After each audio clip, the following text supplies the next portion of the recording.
এদিকে আর কয়েকদিনের মধ্যে বাংলাদেশে বড় একটি ধাক্কা আসতে যাচ্ছে। পরিবর্তন হতে পারে ডক্টর ইউনূসের সরকার। নির্বাচনের আগে আসবে আর একটি তত্ত্বাবধায়ক সরকার। হঠাৎ এমনই অবাক করা তথ্য দিল পররাষ্ট্র উপদেষ্টা। ট্রাইব্যুনাল শেখ হাসিনার পক্ষে কোনো আইনজীবী যেহেতু শেখ হাসিনা নিয়োগ দেননি, শেখ হাসিনার পক্ষে কোনো আইনজীবীকে যেহেতু দেখা যাচ্ছে না, সেহেতু ট্রাইব্যুনাল স্বতঃপ্রণোদিত হয়ে শেখ হাসিনার পক্ষে একজন আইনজীবী নিযুক্ত করেছেন। সেই আইনজীবীকে নিয়েই রীতিমতো বিতর্ক তৈরি হয়েছে যে কাকে শেখ হাসিনার পক্ষের আইনজীবী হিসেবে ট্রাইব্যুনাল নিয়োগ দিলেন। তিনি কি আদৌ শেখ হাসিনার পক্ষের মানুষ, কিংবা ন্যূনতম নিরপেক্ষ মানুষ, নাকি ঘোরতর শেখ হাসিনার বিরুদ্ধের মানুষ, বিপক্ষের মানুষ, যিনি কিনা অনেক আগেই শেখ হাসিনার ফাঁসি চেয়ে সামাজিক যোগাযোগ মাধ্যম সয়লাভ করেছিলেন। আমি বলেছিলাম রিজার্ভে টাকা জমা না হয়ে টাকাটা কোথায় জমা হচ্ছে? নাপার ফান্ডে গেছে। নাপার ফান্ড কোথায় গেছে সেটাই বলছি আজকে। 2024 সালে এই 12 মাস সুইস ব্যাংকে বাংলাদেশিদের আমানত বেড়েছে প্রায় 23 থেকে 33 গুণ। এতে ব্যাংকটিতে আমানত বেড়ে দাঁড়িয়েছে প্রায় 8,500 কোটি টাকা। 19 জুলাই এ তথ্য জানিয়েছে সুইস ব্যাংক। বিএনপির শীর্ষ নেতা তারেক রহমান বিশ্ব শরণার্থী দিবস উপলক্ষে তার সামাজিক যোগাযোগ মাধ্যমের অ্যাকাউন্ট থেকে একটি পোস্ট দিয়েছেন এবং নিঃসন্দেহে এই পোস্ট থেকে এটুকু বোঝা যায় ডক্টর মোহাম্মদ ইউনূস নেতৃত্বাধীন সরকারের প্রতি বিএনপির অন্তত এই সময়ের আচরণটি কোন পর্যায়ের। নানান বিষয়ে বড় বড় সংস্কার বাস্তবায়নের উদ্যোগ নিয়েছে সরকার। বিএনপি রাজনৈতিক দলগুলো যাই বলুক না কেন, ঐক্যমত্য কমিশনে যাই ঘটুক না কেন, অনেক বড় বড় সংস্কার সরকার বাস্তবায়ন শুরু করতে যাচ্ছে। আসসালামু আলাইকুম রহমতুল্লাহ। সবাই কেমন আছেন? আশা করি সবাই অনেক অনেক ভালো এবং সুস্থ আছেন। সবাইকে স্বাগতম জানাচ্ছি আমাদের আরেক নতুন ভিডিওতে। প্রতিদিনের মতো আমি আপনাদের কাছে রিয়াদ ফারুকি আবারও চলে আসলাম নতুন একটা ভিডিও নিয়ে। দর্শক, আজকের ভিডিও টাইটেল এবং থাম্বনেল দেখে ইতিমধ্যেই বুঝতে পেরেছেন আজকে কি বিষয় নিয়ে কথা বলবো। দেশে যে বর্তমানে রাজনৈতিক চলমান অস্থিরতা চলতেছে, আওয়ামী লীগ, বিএনপি, এনসিপি সহ দেশের বিভিন্ন রাজনৈতিক দলের মধ্যে যে একটা অস্থিরতা চলতেছে নির্বাচনকে কেন্দ্র করে, এবং আওয়ামী লীগ নিয়ে বিভিন্ন সময় আলোচনা সমালোচনা যেন লেগে থাকে। কিছু ঘটলে আওয়ামী লীগের নাম দিয়ে দেওয়া হচ্ছে, সেটা আওয়ামী লীগের দূষর। বিভিন্নভাবে যখন রাজনৈতিক অস্থিরতা চলতেছে, তারই ধারাবাহিকতায় আজকের ভিডিওটা আমরা আপনাদের মাঝে তুলে ধরার চেষ্টা করেছি। ইতিমধ্যে আপনারা সবাই ভিডিওর শুরুতে বেশ কিছু অংশ বিশেষ দেখেছেন, যে অংশ বিশেষগুলো দেখে বুঝতে পেরেছেন আজকের ভিডিওটা কতটা গুরুত্বপূর্ণ হতে চলেছে। আজকের ভিডিওটা আমরা খুবই সুন্দরভাবে সাজিয়েছি দেশে যে বর্তমান চলমান পরিস্থিতি চলতেছে তারই ধারাবাহিকতায়। আজকের ভিডিওটা অনেক অনেক গুরুত্বপূর্ণ, তাই সবাইকে আমি অনুরোধ করবো এক মুহূর্তে না টেনে সবাই ভিডিওটি ধৈর্য সহকারে দেখে আপনার মূল্যবান মতামত কমেন্টে জানাবেন। দর্শক, আর বেশি কথা না বাড়িয়ে আমরা ভিডিওর বাকি অংশগুলো একটু ধারাবাহিকভাবে একটু দেখে আসবো। তার আগে আমি ছোট্ট একটি অনুরোধ জানিয়ে রাখতে চাই, যারা ফারুকি অনলাইন ইউটিউব চ্যানেলটিতে এখনো নতুন আছেন প্লিজ দয়া করে আমাদের চ্যানেল সাবস্ক্রাইব করে সাথে থাকবেন। যারা ইতিমধ্যে সাবস্ক্রাইব করেছেন তাদেরকে অসংখ্য ধন্যবাদ। দর্শক, আর বেশি কথা না বাড়িয়ে ধারাবাহিকভাবে ভিডিওর বাকি অংশগুলো আমরা একটু দেখে আসবো। শেখ হাসিনা সহ আওয়ামী লীগের অনেক নেতাকর্মীর বিচার হচ্ছে, এই তথ্য তো আমরা জানি। সেখানে একটা আজব ঘটনা ঘটেছে। সেই আজব ঘটনাটা বেশ চাঞ্চল্যের সৃষ্টি করেছে। গতকালকে এই ঘটনাটা ঘটলেও অনেক পরে ব্যাপারটা সামনে আসে। ট্রাইব্যুনাল শেখ হাসিনার পক্ষে কোনো আইনজীবী যেহেতু শেখ হাসিনা নিয়োগ দেননি, শেখ হাসিনার পক্ষে কোনো আইনজীবীকে যেহেতু দেখা যাচ্ছে না, সেহেতু ট্রাইব্যুনাল স্বতঃপ্রণোদিত হয়ে শেখ হাসিনার পক্ষে একজন আইনজীবী নিযুক্ত করেছেন। সেই আইনজীবীকে নিয়েই রীতিমতো বিতর্ক তৈরি হয়েছে যে কাকে শেখ হাসিনার পক্ষের আইনজীবী হিসেবে ট্রাইব্যুনাল নিয়োগ দিলেন। তিনি কি আদৌ শেখ হাসিনার পক্ষের মানুষ, কিংবা ন্যূনতম নিরপেক্ষ মানুষ, নাকি ঘোরতর শেখ হাসিনার বিরুদ্ধের মানুষ, বিপক্ষের মানুষ, যিনি কিনা অনেক আগে শেখ হাসিনার ফাঁসি চেয়ে সামাজিক যোগাযোগ মাধ্যম সয়লাভ করেছিলেন। তেমনই একজন ব্যক্তিকে শেখ হাসিনার আইনজীবী হিসেবে যখন নিযুক্ত করা হলো, তখন সেটা বিতর্কের জন্ম দিয়েছে। কি হচ্ছে ট্রাইব্যুনালে? এরকম কর্মকাণ্ড যদি চলতে থাকে, তাহলে ট্রাইব্যুনালের বিচার প্রক্রিয়া কিন্তু আন্তর্জাতিক অঙ্গনে প্রশ্ন তৈরি করবে, প্রশ্নবিদ্ধ হবে। সেই কর্মকাণ্ড কি চলতেই থাকবে, নাকি এর অবসান হবে? সেই প্রসঙ্গে আলোচনা করবে এই ভিডিওতে। থাকবেন পলিটিক্স টিভির নিয়মিত আয়োজনে।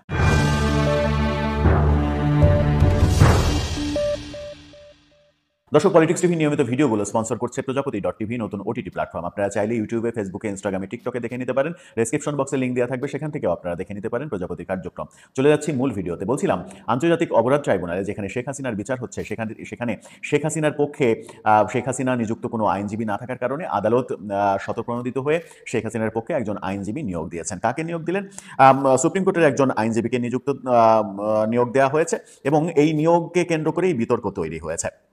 আমিনুল গনি টিটু সুপ্রিম কোর্টের আইনজীবী, তাকে নিয়োগ দেওয়া হয়েছে। গণমাধ্যম বলছে যে একই সঙ্গে মানে ট্রাইব্যুনাল এই আদেশ দিয়েছেন, একই সঙ্গে এই বিষয়ে পরবর্তী শুনানির জন্য 25 জন দিনও ধার্য করেছেন। বিচারের মুখোমুখি হতে পত্রিকায় বিজ্ঞপ্তি দেওয়ার পরেও শেখ হাসিনা ও অন্য অভিযুক্ত শাকিল হাজির না হওয়ার প্রেক্ষাপটে বিচারের স্বচ্ছতার স্বার্থে অ্যামিকাস কিউরি ও রাষ্ট্রনিযুক্ত আইনজীবী যুক্ত করা হয়েছে বলে জানা গেছে। আমার বিরুদ্ধে 227টি মামলা হয়েছে, তাই 227 জনকে হত্যার লাইসেন্স পেয়ে গেছি বলে শেখ হাসিনার যে অডিও বক্তব্য, সেই বক্তব্যের ফরেন্সিক টেস্ট করেছে পুলিশ। শেখ হাসিনারই পক্ষে এটা নিশ্চিত হয়েছে এবং এটা সরাসরি আদালত অবমাননা। সেই আদালত অবমাননা আদালত আমলে নিয়েছে।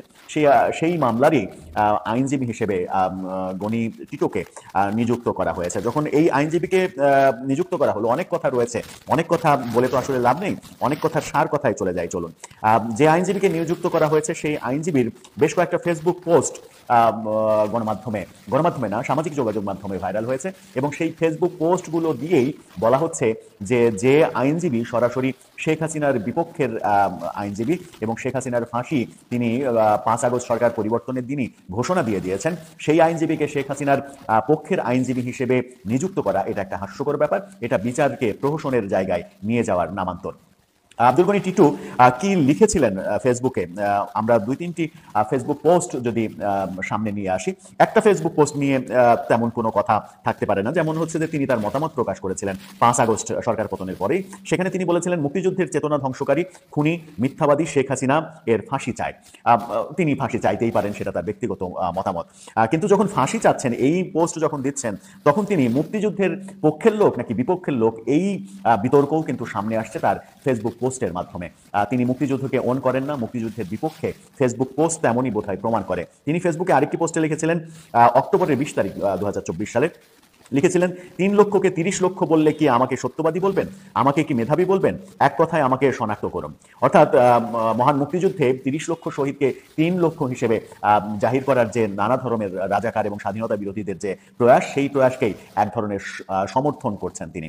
আরেকটি ফেসবুক পোস্টে তিনি লিখেছেন, কথা বলছি স্বাধীন দেশ থেকে। তিনি ওই 5 আগস্টে এই ফেসবুক পোস্টটা লিখেছিলেন, কথা বলছি স্বাধীন দেশ থেকে, দেশ আজ মুক্ত, দেশ স্বাধীন। সাইকোপ্যাথ ফ্যাসিস্ট হাসিনা গংকে পরাজিত করেছে অকুতভয় তরুণ ছাত্র এবং 15 বছর ধরে নির্যাতিত কথা বলতে না পারা মানুষ। যারা ভুলে গিয়েছিল তারা দেশের নাগরিক না কৃতদাস। বিডিআর পিলখানার হত্যা থেকে আজ অবধি যত গুম হত্যা করেছে এই ঠান্ডা মাথার খুনি, যত সম্পদ পাচার করেছে, যেভাবে রাষ্ট্রীয় প্রতিষ্ঠান, বিচারালয়, বিচার আদালত অনুগত রেখে যা ইচ্ছা তাই করেছে, সকল স্বেচ্ছাচারী অপরাধের বিচারের মুখোমুখি করতে হবে। আমরা এই খুনিগণদের দৃষ্টান্তমূলক শাস্তি নিশ্চিত করতে চাই। এই পোস্টগুলোর মাধ্যমেই সামাজিক যোগাযোগ মাধ্যমে বলা হচ্ছে যে শেখ হাসিনার বিপক্ষের শক্তি একেবারে সরাসরি, যিনি 5 আগস্টেই শেখ হাসিনার ফাঁসি ঘোষণা করেছেন, সেরকম একজন ব্যক্তিকে শেখ হাসিনার আইনজীবী নিয়োগের মাধ্যমে এই আদালত একটা বিতর্কিত সিদ্ধান্ত নিল কিনা, এমন প্রশ্ন সামাজিক যোগাযোগ মাধ্যমে উঠেছে। এখন প্রশ্ন হচ্ছে যে আদালত কি বিতর্কিত সিদ্ধান্ত নিলেন কি নিলেন না? আদালত তাকে আইনজীবী হিসেবে নিয়োগ দেওয়ার আগে তার ব্যাকগ্রাউন্ড একটু বোধহয় চেক করা উচিত ছিল। এত নগ্নভাবে শেখ হাসিনা এবং শেখ হাসিনা সরকার এবং মুক্তিযুদ্ধ বিষয়ে যিনি লেখালেখি করেছেন কিংবা করেন, সেরকম একজন ব্যক্তিকে যখন আপনি শেখ হাসিনার পক্ষের আইনজীবী নিযুক্ত করবেন, তখন সাধারণ মানুষের চোখে, সাধারণ মানুষ থেকে সব ধরনের মানুষের সামনে একটা ব্যাপার পরিষ্কার হয়ে যাবে যে উনি তো শেখ হাসিনার বিপক্ষের লোক, সুতরাং তিনি শেখ হাসিনার পক্ষে আদালতে একটি কথাও বলবেন না। আর শেখ হাসিনার নিযুক্ত আইনজীবী যখন শেখ হাসিনার পক্ষে একটি যুক্তিও দেবেন না, একটি কথাও বলবেন না, তখন শেখ হাসিনার বিপক্ষেই রায় চলে যাবে। এই রায় এবং এই আদালতের বিচার কার্য প্রহসনের দিকে চলে যাবে এবং এটা বিতর্কিত হবে। আন্তর্জাতিকভাবে যদি শেখ হাসিনার বিচার প্রক্রিয়া বিতর্কিত হয় এবং এটা যদি প্রশ্ন তুলে, তাহলে সরকারের জন্য খুবই মারাত্মক একটা ব্যাপার তৈরি হবে। এর আগে আমরা দেখেছি যে এই আদালতেই যুদ্ধাপরাধীদের বিচার যখন হয়েছে, বহু বছর ধরে বিচার হয়েছে, বিচারের পরে তারপরে উচ্চ আদালতে তাদের আপিল করার সুযোগ দেওয়া হয়েছে। সমস্ত সুযোগ দেওয়ার পরেও সেই বিচার প্রক্রিয়া নিয়েও কিন্তু প্রশ্ন উঠেছিল, নানাভাবে প্রশ্ন উঠেছিল। বিচার প্রক্রিয়া নিয়ে যদি প্রশ্ন ওঠে, শেখ হাসিনার বিচার প্রক্রিয়া যেভাবে হচ্ছে, শেখ হাসিনার তরফ থেকে অনেকে অভিযোগ করেন যে আদালতে শেখ হাসিনার আইনজীবীকে ভিড়তে দেওয়া হচ্ছে না, আইনজীবীরা শেখ হাসিনার পক্ষে কিংবা আওয়ামী লীগের পক্ষে কোনো মামলার কোনো আসামির পক্ষে দাঁড়াতে পারছেন না, আদালতে দাঁড়ানো তো অনেক দূরের কথা, যদি কোনো আইনজীবীর শরীরে একটু আওয়ামী লীগের গন্ধ থাকে তাকে মবের শিকার হতে হচ্ছে। এবং আমরা কিছুদিন আগে দেখেছি গণহারে আইনজীবীদের জেল হাজতে পাঠানোর ঘটনাও কিন্তু আমাদের সামনে রয়েছে। সুতরাং আন্তর্জাতিক অপরাধ ট্রাইব্যুনাল যেখানে বিচার হচ্ছে সেখানে শেখ হাসিনার পক্ষে আইনজীবী দাঁড়ানো কঠিন এবং আইনজীবী দাঁড়াতে পারছে না, এরকম অভিযোগ রয়েছে। এরকম অভিযোগের প্রেক্ষিতে একজন সিনিয়র আইনজীবী বলেছিলেন যে কেউ যদি না দাঁড়ায় তাহলে আমি দাঁড়াবো। সেরকম দৃশ্যও আমরা দেখিনি। সেই রকম প্রেক্ষাপটে আদালত যখন এরকম একজন ব্যক্তিকে শেখ হাসিনার পক্ষে আইনজীবী নিযুক্ত করলেন, তখন আমার মনে হয় যে এই আদালত নিয়ে গত 10 মাসে যত না কথা হয়েছে, আগামীতে আরও অনেক বেশি কথা হবে। এই আদালতকে বিতর্কিত আদালত হিসেবে উপস্থাপন করার চেষ্টা করবেন শেখ হাসিনার পক্ষের মানুষজন, এবং সেটা কখনো কখনো যুক্তিগ্রাহ্য হবে, কখনো কখনো গ্রহণযোগ্য হবে। কারণ আদালতই অগ্রহণযোগ্য কিংবা বিতর্কিত কাজের ব্যাপারে বোধহয় এক ধরনের পা বাড়াচ্ছে কিনা সেটাও ভেবে দেখা উচিত। আদালত যে কাজ করলেন সেটা ঠিক করলেন কি ভুল করলেন সেটা আদালতের ব্যাপার, আদালত সিদ্ধান্ত নেবেন। আদালতের ভাবনা আদালতের কাছে, আদালতের ভাবনার বিষয়ে কোনো কথা বলার স্কোপ নেই, আদালতের সিদ্ধান্তের ব্যাপারে কোনো কথা বলার স্কোপ নেই। বিএনপির শীর্ষ নেতা তারেক রহমান বিশ্ব শরণার্থী দিবস উপলক্ষে তার সামাজিক যোগাযোগ মাধ্যমের অ্যাকাউন্ট থেকে একটি পোস্ট দিয়েছেন, এবং নিঃসন্দেহে এই পোস্ট থেকে এটুকু বোঝা যায় ডক্টর মোহাম্মদ ইউনূস নেতৃত্বাধীন সরকারের প্রতি বিএনপির অন্তত এই সময়ের আচরণটি কোন পর্যায়ের। তিনি বলছেন যে রোহিঙ্গাদের নিরাপদ, মর্যাদাপূর্ণ ও স্বেচ্ছায় প্রত্যাবাসনের জন্য মিয়ানমারের উপর কূটনৈতিক চাপ জোরদার করতে হবে। আন্তর্জাতিক সম্প্রদায়কে এই সংকট নিরসনে সব পক্ষে যেন দায়িত্বশীল ভূমিকা পালন করে তা নিশ্চিত করতে হবে। মোটামুটি একটা নিরীহ গোছের ফরমাল কথা। এবং রোহিঙ্গা ইস্যুকে কেন্দ্র করে সাম্প্রতিক সমাজে তুমুল বিতর্কিত ইস্যুটি সাধারণ মানুষ থেকে শুরু করে রাজনৈতিক মহল, সেনাবাহিনী থেকে শুরু করে সরকারের মধ্যেও নানানভাবে আলোচিত হচ্ছে। সে বিষয়ে একটা শব্দ উচ্চারণ করেনি বিএনপি। যে বিএনপি এই বিষয়ে দুদিন আগেও কঠোর অবস্থানে ছিল, তা হচ্ছে মিয়ানমারের রাখাইনের উদ্দেশ্যে বাংলাদেশের মধ্য দিয়ে কথিত মানবিক করিডরের বিষয়টি বলার কথাও নয় এই বিষয়ে এই মুহূর্তে। তার কারণ লন্ডন বৈঠকের পর দুদিন আগে বিএনপি স্থায়ী কমিটির বৈঠকে যে সিদ্ধান্ত হয়েছে সেই সিদ্ধান্ত সম্পর্কে আমরা জানি, এটিও বিভিন্ন মহলে আলোচনা হচ্ছে। আপনাদের একটু মনে করিয়ে দিই, তারপরেও আপনারা জানেন যে সেখানে সিদ্ধান্ত হয়েছে অধ্যাপক মোহাম্মদ ইউনূস নেতৃত্বাধীন অন্তর্বর্তী সরকারের উপর আস্থা ও বিশ্বাস রেখে চলবে বিএনপি, সেজন্য আত্মবিশ্বাস তৈরি হয়। আপাতত এমন কিছুতে না জড়ানোর নীতিগত সিদ্ধান্ত নেওয়া হয় সেই বৈঠকে। অর্থাৎ এই বিষয়ে তো তারা কিছু বলবেই না যদি সরকার এই ধরনের কোনো সিদ্ধান্ত নেয়। এমনকি চট্টগ্রাম বন্দর যে বিদেশিদের হাতে তুলে দেওয়া হচ্ছে বা বিদেশি কোম্পানির মাধ্যমে পরিচালনা করা হবে, সে বিষয়টি তো প্রধান উপদেষ্টা নিজের মুখেই বলেছেন, এবং একথাও বলেছেন যারা এর বিরোধিতা করবে তাদেরকে প্রতিহত করতে হবে। অর্থাৎ বিএনপি সব মেনে নিচ্ছে। বিএনপি অঙ্গ সংগঠন জাতীয়তাবাদী শ্রমিক দল যে অবস্থান কর্মসূচি বা নানান ধরনের কর্মসূচি হাতে নিয়েছিল বা তারা পালন করছিল এই ইস্যুকে কেন্দ্র করে, বন্দর ইস্যুতে, সেটিও নিশ্চিত থেমে যাচ্ছে এবং বিএনপি কোনো কথা বলবে না। তার মানে দেশের বিরুদ্ধে ভয়ঙ্কর কোনো চক্রান্ত হলেও বিএনপি সেই বিষয়ে কোনো কথা বলবে না, আপাতত সেটুকু আমরা ধরে নিতে পারি। এটি তো বিএনপির বৈঠকের সিদ্ধান্ত থেকে আসছে, আপাতত কিছু বলবে না। এবং সেই বৈঠকে কথাও বলা হয়, সতর্ক করে দেওয়া হয় বিএনপি নেতাদেরকে যে সবাইকে সতর্কভাবে কথা বলতে হবে সরকারের উদ্দেশ্যে, সরকারের কার্যক্রম আপাতত পর্যবেক্ষণ রাখতে হবে। এই জায়গা থেকে এটুকু আমি খেয়াল করেছি, বিএনপির যারা শীর্ষ নেতা তাদের অনেকেই দোদুল্লাহ মনতার মধ্যে আছেন, কিংকর্তব্য বিমূঢ় অবস্থায় আছেন, এবং তাদের অনেকে প্রচণ্ড একটা দান্দিকতার মধ্যে অবস্থান করছেন। যেমন প্রথম আলোকে বিএনপির একজন নেতা তিনি মন্তব্য করেছেন যে অবিশ্বাস করে ঠকার চেয়ে বিশ্বাস করে ঠকা শ্রেয়, মানে সান্ত্বনা খুঁজে পাওয়ার চেষ্টা করছে বিএনপি। এখন লন্ডন বৈঠকে ডক্টর মোহাম্মদ ইউনূসের সঙ্গে তারেক রহমান যে কৌশলেই হোক, আমি তারপরেও কৌশল শব্দটি উচ্চারণ করছি, যে কৌশলেই হোক একটা সমঝোতায় গেছেন, এবং ওই সমঝোতাটাই দেশের সঙ্গে তারেক রহমানের বিট্রে করা অথবা ভুল কিংবা হঠকারী কোনো সিদ্ধান্তের মাধ্যমে দলকে বিপদের মধ্যে ফেলা, শত্রুর হাতে অস্ত্র তুলে দেওয়া, নানান ধরনের প্রশ্নের সৃষ্টি হচ্ছে। যেমন আরেকটা এক্সাম্পল দিই, বিএনপির ওই বৈঠকে এ প্রসঙ্গে আলোচনা হয়েছে যে আদালতের রায় পেয়ে ঢাকা দক্ষিণ সিটি কর্পোরেশনের মেয়র পদে শপথ পড়ানোর দাবিতে বিএনপির কেন্দ্রীয় নেতা ইশরাক হোসেন যে আন্দোলন করছেন, সেই আন্দোলনের মধ্য দিয়ে তিনি যে নিজে নিজে মেয়রের দায়িত্ব নিয়ে নিলেন এবং দক্ষিণ সিটি কর্পোরেশনের কর্মকর্তাদের সঙ্গে বৈঠক করেছেন, মশক নিধন কর্মসূচি উদ্বোধন করেছেন, এই বিষয়ে আপাতত কিছু না বলা। আপাতত কিছু না বলা কেন? যদি এই মুহূর্তে ইশরাক হোসেন পিছু হটেন অথবা বিএনপির কেন্দ্রের নির্দেশে ইশরাক হোসেনকে পিছু হটতে হয়, আন্দোলন থেকে দূরে সরে আসতে হয়, তাহলে মানুষের মধ্যে একটা ভুল মেসেজ যাবে যে সমঝোতা হয়ে গেছে, অতএব এই বিষয়ে তড়িঘড়ি কিছু করা যাবে না। কিন্তু বিএনপি কীভাবে পেশে যাচ্ছে তার একটি নমুনা আমরা এর মধ্যে দেখতে পেয়েছি। স্থানীয় সরকার বিষয়ক উপদেষ্টা আসিফ মাহমুদ সজীব ভুঁইয়া বলেছেন যে ইশরাক হোসেন যদি এমনটা করতেই থাকে তাহলে সরকার চুপ করে বসে থাকবে না, এবং চুপ করে বসে না থাকার একটা দৃষ্টান্ত আমাদের সামনে এসেছে খবর হিসাবে। সেটি হচ্ছে প্রধান উপদেষ্টার বাসভবন যমুনাতে বৃহস্পতিবার একটা গুরুত্বপূর্ণ বৈঠক হয়েছে। সেই বৈঠকে সিদ্ধান্ত হয়েছে যে ইশরাক হোসেন নগর ভবনকে অবরুদ্ধ করে যেই কার্যক্রম শুরু করেছেন সেটি আর করতে দেওয়া হবে না, এবং এর বিকল্প হিসেবে কি করা হবে? বিকল্প হিসেবে ঢাকার 2 সিটি কর্পোরেশনের নির্বাচন দেওয়া হবে, স্থানীয় সরকার নির্বাচন দেওয়া হবে। বিএনপি তাহলে কি করবে? বিএনপি ফেসে যাচ্ছে কিনা? এই যে একবার যদি স্থানীয় সরকার নির্বাচন শুরু হয়, এনসিপি বা জাতীয় নাগরিক পার্টি যে দাবি ছিল যে জাতীয় সরকার নির্বাচনের আগে স্থানীয় সরকার নির্বাচন দিতে হবে, সেই প্রক্রিয়ার মধ্য দিয়ে তারা যেতে শুরু করবে। বিএনপি কি করবে? সরকারের বিরুদ্ধে কথা বলবে না। এবং বিএনপি এটুকুই তো বোঝানোর চেষ্টা করছে, তারা এরকম একটু বোঝানোর চেষ্টা করছে যে ফেব্রুয়ারিতে নির্বাচন, সবাইকে প্রস্তুতি দিতে হবে। ফেব্রুয়ারিতে নির্বাচন এমন কোনো কথা সরকার দেয়নি। যদি দিত কনফার্ম করে, মানে নিশ্চিত করতো বিষয়টি যে হ্যাঁ ফেব্রুয়ারিতে নির্বাচন, তাও না হয় কথা ছিল, দেয়নি তো। আচ্ছা ধরুন যে বিএনপি কোনো ধরনের উত্তেজনাকর কিছু সৃষ্টি করছে না রাজনৈতিক ময়দানে, সরকারের কোনো ধরনের কোনো বিরুদ্ধাচরণ করছে না, সরকার যে কথা দিয়েছে মানে হতে পারে যাবতীয় প্রস্তুতি সম্পন্ন হলে, এবার জায়গায় সরকারকে হাত রাখতে চাইছে। নানান বিষয়ে বড় বড় সংস্কার বাস্তবায়নের উদ্যোগ নিয়েছে সরকার। বিএনপি রাজনৈতিক দলগুলো যাই বলুক না কেন, ঐক্যমত্য কমিশনে যাই ঘটুক না কেন, অনেক বড় বড় সংস্কার সরকার বাস্তবায়ন শুরু করতে যাচ্ছে। এটা একটা ভালো মুভ।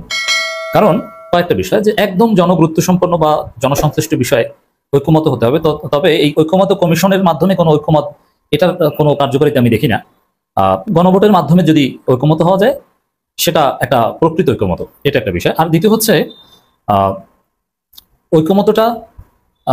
ঐক্যমত ছাড়া একটা দেশের সরকারের অথরিটি রয়েছে কিছু কাজ করার, জনগণের কাছে জিজ্ঞেস করার প্রয়োজন নেই। একটা সরকার মানে সেটা করতে পারে। যেমন রাজনৈতিক দলগুলো তো সেম, রাজনৈতিক দলগুলো বলে যে তারা জনগণের প্রতিনিধিত্ব করে, দ্যাটস গুড। কিন্তু ওই দল যে সিদ্ধান্ত নেয় সবকিছু কি তাদের দলের নেতাকর্মীদের জিজ্ঞেস করে না। হায়েস্ট অথরিটি তারা সিদ্ধান্ত নেয়। যেমন বিএনপি কিংবা জামাত যেসব বিষয়ে একমত বা একমত না যেগুলো বলে ঐক্যমত্য কমিশনে, বিএনপি জামাতের কর্মীদের কাছে জিজ্ঞেস করে নেয়, করে না। সরকারও সেম, সরকার অনেক কিছু জনগণের কাছে জিজ্ঞেস করবে, আবার সরকার হিসেবে অনেক কিছু জিজ্ঞেস করবে না। এটাই সিস্টেম। কারণ একদম সব জনগণের কাছে যাবে এটা সম্ভব নয়। এই জন্যে সরকার কিছু বিষয় সংস্কারের উদ্যোগ নেবে, এবং বড় বড় ছোটখাটো বিষয় না, যেমন পাসপোর্ট করতে পুলিশ ভেরিফিকেশন লাগবে এরকম ছোটখাটো বিষয় না। জনপ্রশাসন সংস্কারের মতো অনেক গুরুত্বপূর্ণ বিষয় সরকার কাউকে জিজ্ঞেস না করে বা আলাপ আলোচনা ছাড়াই বাস্তবায়ন করতে যাচ্ছে। এটা একটা চমৎকার উদ্যোগ হবে। এবং শুধু সংবিধান সংশ্লিষ্ট বিষয়, এখানে সরকারের কিছু বৈশিষ্ট্য আছে যে কিছু মৌলিক বিষয় তারা জনগণের সাথে আলোচনা করবে, মানে পলিটিক্যাল পার্টির সাথে প্রয়োজনে গণভোট করবে। অন্যান্য বিষয়গুলো তারা বাস্তবায়ন করবে। সভরেন্টি দুই প্রকার, একটা হচ্ছে ইন্টারনাল সভরেন্টি আর একটা হচ্ছে এক্সটার্নাল সভরেন্টি। ইন্টারনাল সভরেন্টির অর্থ হচ্ছে এটা যে দেশের জনগণের উপর সিদ্ধান্ত এক্সিকিউট করতে পারবে, সরকারের সংজ্ঞার মধ্যেই এটা পড়ে। রাষ্ট্র ব্যবস্থাপনাই হচ্ছে এটা, যে সরকার সিদ্ধান্ত নিয়ে বাস্তবায়ন করবে। এটা সবকিছু জনগণের অনুমতি নিয়ে করবে না, আর সবকিছু জনগণ বুঝবেই না। যেমন ল অফ ট্যাক্সেশন, এখানে কি হবে, এটা কি জনগণ বুঝে, তাদের কাছে জিজ্ঞেস করা হবে না। এরকম উদাহরণ দিলাম। প্রধান উপদেষ্টা ফেসবুক পেজ থেকে প্রচার করা হচ্ছে জনপ্রশাসন সংস্কার কমিশনের সুপারিশ দ্রুত বাস্তবায়নের সিদ্ধান্ত। দেখেন এই জনপ্রশাসন, এটা বিএনপির সাথে রিলেট করে আলোচনা করতে চাই। কারণ কি, এই জনপ্রশাসন সংস্কার কমিশনের প্রধানের পদত্যাগ দাবি করেছিল বিএনপি, এবং পদত্যাগ দাবিতে বিএনপি পন্থী কিছু আমলারা, খালেদা জিয়ার সাবেক সচিব ভাইরা অনেকে আন্দোলন করেছিল, কিন্তু কাজ কিন্তু হয়নি। এখন সেই সংস্কার কমিশনের সুপারিশমালা বাস্তবায়ন হবে, কিন্তু বিএনপির কাছে জিজ্ঞেস করা হবে না, সরকার সিদ্ধান্ত নেবে। তো এটা একটা গুড মুভ যে বিএনপিকে উপেক্ষা করেই সিদ্ধান্ত নেওয়া হচ্ছে।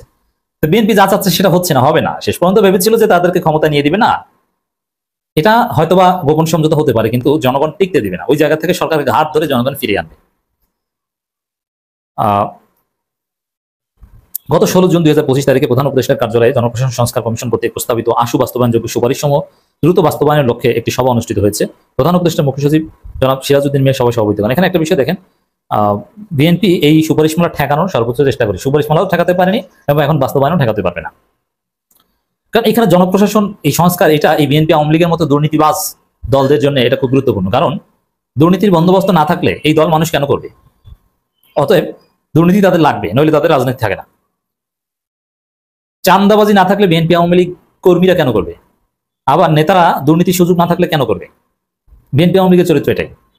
কিছু লোক আছে ভালো দুই দলেই, ডেফিনেটলি আওয়ামী লীগও আছে, ভালো বিএনপি আছে, তবে কিছু লোক নির্লোভ যারা আসলে বিএনপি আওয়ামী লীগ করে দেশের জন্য আছে, আমি চিনি। তবে এই সংখ্যাটা বিএনপির চেয়ে আওয়ামী লীগই বেশি, ভালো লোক বিএনপির চেয়ে আওয়ামী লীগই বেশি। এখন আওয়ামী লীগ যেভাবে ক্ষমতা পেয়েছে বা যেভাবে সবকিছু দখল করতে পেরেছিল, ওইভাবে যদি বিএনপি দখল করতে পারতো তারা আওয়ামী লীগের চেয়ে খারাপ হতো। সবাই জানানো হয় ছাত্র শ্রমিক জনতার গণঅভ্যুত্থানের মাধ্যমে গঠিত অন্তর্বর্তী সরকার আর জনআকাঙ্ক্ষা বাস্তবায়নের প্রধান 6টি কমিশন সহ বিভিন্ন বিষয়ে যেসব সংস্কার কমিশন গঠন করে সেসব কমিশন সরকারের নিকট সংস্কার প্রস্তাব দাখিল করেছে। ওই প্রস্তাবগুলোর মধ্যে সংবিধান সংশ্লিষ্ট ও বড় সংস্কারের বিষয়ে ঐকমত্যের মধ্যে জন্য প্রধান উপদেষ্টার নেতৃত্বে জাতীয় ঐকমত্য কমিশন কাজ করছে। দেখেন এখানে ওই তাহলে জাতীয় ঐকমত্য কমিশন কি ডিল করবে, শুধু সংবিধান সংশ্লিষ্ট কিছু বিষয়, সব কিন্তু না। তবে যে সকল সংস্কার প্রস্তাব প্রশাসনিক মন্ত্রণালয় নিজ উদ্যোগে বাস্তবায়ন করতে পারে সেগুলো দ্রুত বাস্তবায়নের জন্য প্রধান উপদেষ্টা নির্দেশনা দিয়েছে। তো এখানে একটা বিষয় যে সংস্কার বলতে আমরা যা বুঝছি তার মধ্যে সর্বোচ্চ 2% 3% এটা গণভোট নিয়ে করলে হবে, বাকিটা ডক্টর ইউনূস সরকার তারা করে দিবে, এটা আলোচনায় আনবে না কারোর সাথে, কোনো প্রয়োজন নেই। তবে হ্যাঁ, এটা ওপেন থাকবে, স্বচ্ছতা ভিত্তিতে থাকবে যে এই সুপারিশমালা এসেছে এগুলো বাস্তবায়ন করছে। কোনোটা যদি জনবিরোধী হয় তখন জনগণ প্রতিবাদ করবে। সরকারের এই বক্তব্যের ধরন দেখে এটাই মনে হয় যে না, তারা সংস্কার সুপারিশমালা বাস্তবায়নে বিশেষ করে যেগুলো কারোর সাথে আলাপ করবে না যথেষ্ট আন্তরিক। বিএনপি এখানে কিছু করার থাকছে না, কারণ বিএনপি ঠেকাতে চেষ্টা করেছিল। এই পরিপ্রেক্ষিতে মন্ত্রিপরিষদ বিভাগ গত 25 মে 2025 তারিখ এই সংক্রান্ত একটি বিভিন্ন মন্ত্রণালয় বিভাগে প্রেরণ করেছে। এখানেও ওই বিএনপি পন্থী আমলারা এগুলো আটকে দেওয়া বা ভেজাল সৃষ্টি করার চেষ্টা করেছিল, কিন্তু কাজ হয়নি। সবাই জানানো হয় 5টি সংস্কার কমিশনের আশু বাস্তবায়নযোগ্য মোট 121টি প্রস্তাব মন্ত্রিপরিষদ বিভাগের মাধ্যমে বাস্তবায়ন কার্যক্রম গ্রহণের জন্য পাওয়া গেছে। এর মধ্যে নির্বাচন ব্যবস্থা সংস্কার কমিশনের 9টি, বিচার বিভাগ সংস্কার কমিশনের 38টি, দুর্নীতি দমন সংস্কার কমিশনের 43টি, পুলিশ সংস্কার কমিশনের 13টি এবং জনপ্রশাসন সংস্কার কমিশনের 18টি সংস্কার প্রস্তাব আশু বাস্তবায়ন হিসাবেই বাছাই করা হয়েছে। এইভাবে আশু বাস্তবায়নযোগ্য এটা করে ফেলেন, কারোর সাথে আলোচনা দরকার নেই। এমনকি এই পুলিশ সংস্কারটা এটা একদম করে ফেলেন। এরপরে আর্মি সংস্কারের কথা বলেন, সেনাবাহিনী সংস্কারের কোনো কথা তো আমরা দেখছি না, কারণ তারা কি এলিয়েন নাকি না ফেরেশতা? তো প্রিয় দর্শক, এই বিষয়টাকে আপনারা কিভাবে দেখতেছেন অবশ্যই কমেন্ট করে জানাবেন। এতক্ষণ যারা সাথে ছিলেন শেষ পর্যন্ত দেখেছেন তাদেরকে অসংখ্য ধন্যবাদ জানিয়ে এখানে শেষ করবো আজকের ভিডিওটি। ভালো থাকবেন, সুস্থ থাকবেন, চ্যানেল নতুন থাকবেন চ্যানেল সাবস্ক্রাইব করে সাথে থাকবেন। ধন্যবাদ সবাইকে, আল্লাহ হাফিজ।